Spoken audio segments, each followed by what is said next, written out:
Students, आज हम बात करेंगे more on proof of pythagoras theorem के ऊपर। मतलब कि pythagoras थ्योरम को ज्योमेट्रिकली हम और भी मुख्तलिफ अंदाज में प्रूव कर सकते हैं। मतलब pythagoras जो कि जिन्होंने कि एक जो है वो थ्योरम पेश किया था आज से कोई 2500 साल पहले, 25 ईयर्स पहले, क्या 2500 ईयर्स पहले, सॉरी।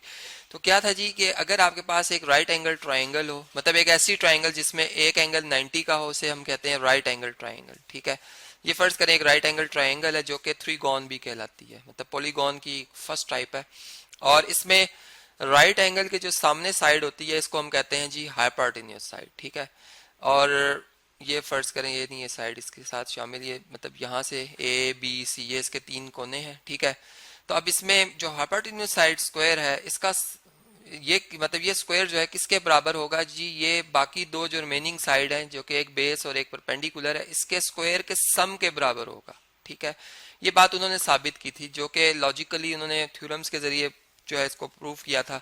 अब हम इसी बात को, इसी रिजल्ट को जो है वो थ्रू डायग्राम, जो ये जो फिगर्स बने हुए हैं इसके जरिए हम जरा समझते हैं। देखें, ये एक राइट एंगल ट्राइंगल है जिसमें कि फर्ज कर लेते हैं कि ये ए साइड है। ठीक है, ये बी साइड है, बल्कि इसको मैं इस तरह से लिखता हूँ, हॉरिजॉन्टली लिखता हूँ, ये बी साइड है और ये सी साइड है। ठीक है, तो अब इसमें हमने ये बात साबित करनी है कि इस ट्राइंगल के लिए जो बी है जो कि 90 डिग्री के सामने साइड आ रही है, ये हाइपोटेन्यूज साइड है। मतलब इसका स्क्वायर जो है वो बराबर होगा बाकी दो जो साइड्स हैं उनके स्क्वायर के सम के बराबर, मतलब ए के और सी के स्क्वायर के सम के बराबर होगा। ठीक है, अब हम क्या करते हैं जी, हम इसी ट्राइंगल को चार अंदाज में इस तरह से जोड़ते हैं कि मतलब यहां से अगर आप देखें तो एक स्क्वायर भी बन गया इनके अंदर। ठीक है, ये स्क्वायर, ये ट्राइंगल, ये ट्राइंगल, ये ट्राइंगल, ये चारों एक ही ट्राइंगल है, मतलब आपस में कॉन्ग्रुएंट है ये, और इनका एरिया आपस में इक्वल है। ठीक है, अब अगर मैंने ये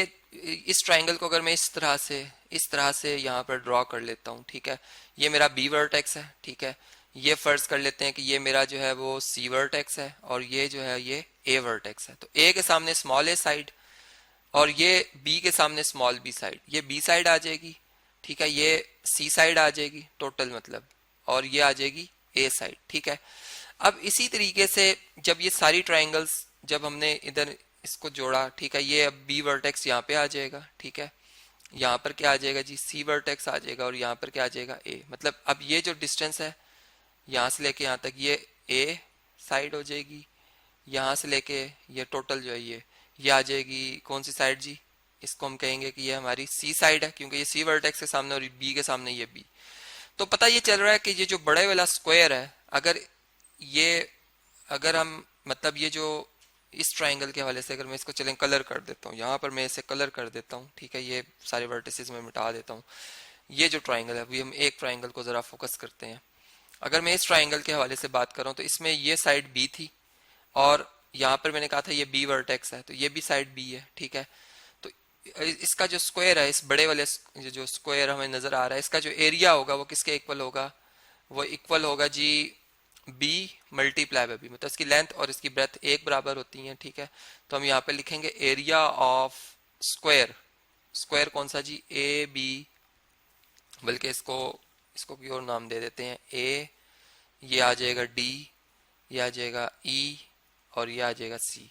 तो ए डी ई सी, ये जो हमें स्क्वायर नजर आ रहा है इसका एरिया किसके बराबर आ जाएगा, बी स्क्वायर के। मतलब कि यहाँ से मैं ये सारी ट्राइंगल्स जो हैं इनको शेड कर दूं तो ये इस स्क्वायर का एरिया आ गया। ठीक है, अब अगर मैं यहाँ पे एक चीज इस तरह से देखूं कि ये चलें, ये तो पूरे स्क्वायर का एरिया। ठीक है, और ये किसके बराबर है, ये बराबर है, अगर मैं ये जो चार ट्राइंगल्स बन रही हैं, 4 ट्राइंगल्स बन रही हैं, ठीक है, इनका एरिया प्लस कर लूं। ठीक है, देखिए चले मैं इनको प्लस करता हूँ। एक ये ट्राइंगल है, ठीक है, 2 3 ये चार ट्राइंगल्स ये हो गई, और अगर ये जो बीच में एक स्क्वायर बन रहा है इसका भी एरिया ले लिया जाए तो ये पूरा सम किया जाए तो ये वापस उसी स्क्वायर के एरिया के बराबर आ जाता है। ठीक है, मतलब यहाँ पर फिर हम ये कह सकते हैं कि ये सारे एक ट्राइंगल का एरिया पता चल गया तो सारी ट्राइंगल्स का एरिया पता चल जाएगा। और इसमें अगर हम प्लस कर लेते हैं जो है स्क्वायर, एरिया ऑफ स्क्वायर, कौन सा स्क्वायर जी, जो ये बीच में बन जाएगा यहाँ पर। ठीक है, area of square, area of square कौन सा, इसको मैं कलर कर देता हूँ, रेड कलर करता हूँ अभी में से। चलें ये जी यहाँ पर चलें इसको हम रेड कलर कर देते हैं, ये जो स्क्वायर है, ठीक है। अब ये अगर हम रिजल्ट लिखें तो ये आप देखेंगे कि ये सी के इक्वल आएगा, यानी B square is equal to A square plus C square. मतलब बी क्या चीज है जी, बी इस ट्राइंगल की ये साइड है हाइपोटेन्यूस। अब इसकी जो दो साइडें ये रह गई हैं, एक ये साइड रह गई है और एक यहाँ से लेके यहाँ तक रह गई है। अब इनका स्क्वायर का सम करना है, लेकिन हम इसको एक और लॉजिक के थ्रू कर रहे हैं जिससे कि हमें ये बात साबित हो जाएगी कि ऑलरेडी मतलब ये ज्योमेट्रिकली जो इस चीज रीजन से नजर आ जाएगी कि ये रिजल्ट जो है कि हाइपोटेन्यूस स्क्वायर बराबर होता है base square plus perpendicular square के, ये रिजल्ट होल्ड करता है, ठीक है। अब देखें इसमें जो ये शॉर्टेस्ट डिस्टेंस है इसको मैंने ए कहा हुआ है। इसी तरह ये अगर आपको यहाँ से ये ट्राइंगल ये वाली बनती नजर आ रही है, इसको मैं ब्लू कलर कर देता हूँ ताकि मिक्स हो रही हैं ट्राइंगल्स, ये वाली। इसमें जो अब ये छोटी साइड है ये ए है, ठीक है, इसको व्हाइट कलर में मैं लिख देता हूँ, ये ए है।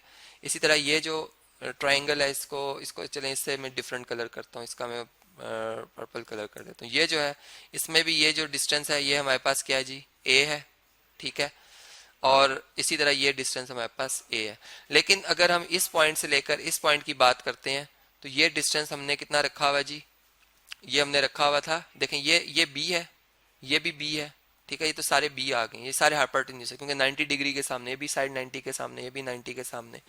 तो अब ये अगर ए है तो ये फिर टोटल ये डिस्टेंस सी आ जाएगा, ठीक है। अब सी में से अगर मैं ये वाला डिस्टेंस निकाल दूं, रेड के अंदर अंदर रहूं, तो ए माइनस कर दिया मैंने, ये डिस्टेंस कितना आ जाएगा, सी माइनस है।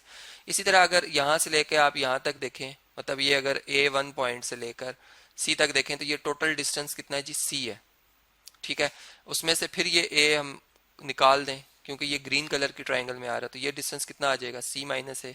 इसी तरह ये भी डिस्टेंस हमारा सी माइनस ए आएगा क्योंकि ये टोटल डिस्टेंस सी है, उसमें से ये डिस्टेंस ए हमने माइनस कर दिया तो सी माइनस ए, और इसी तरह यहाँ भी सी माइनस ए।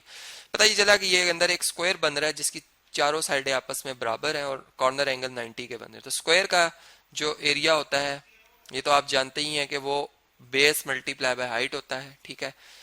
तो अब यहां से इसका एरिया बन जाएगा सी माइनस ए इंटू सी माइनस ए, सी माइनस ए का स्क्वायर, ठीक है।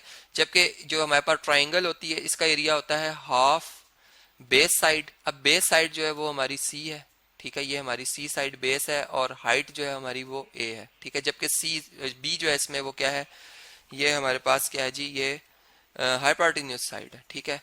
तो हम तो बेस और हाइट का प्रोडक्ट लेते हैं, तो बेस हम लिखेंगे सी और हाइट लिखेंगे ए, तो ए सी आ जाएगा, हाफ ए सी, ये एक ट्राइंगल का एरिया है, ठीक है। तो इस तरह की कितनी ट्राइंगल्स हैं, ये 4।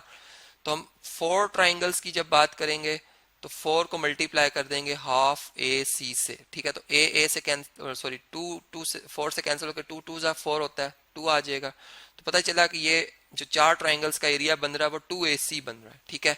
तो यहाँ से हम इस जो ट्राइंगल का हमने एरिया निकाल लिया, 4 ट्राइंगल का एरिया, वो हम यहाँ पर लिख लेते हैं कि ये हमने कितना फाइंड किया है, 2AC, ठीक है।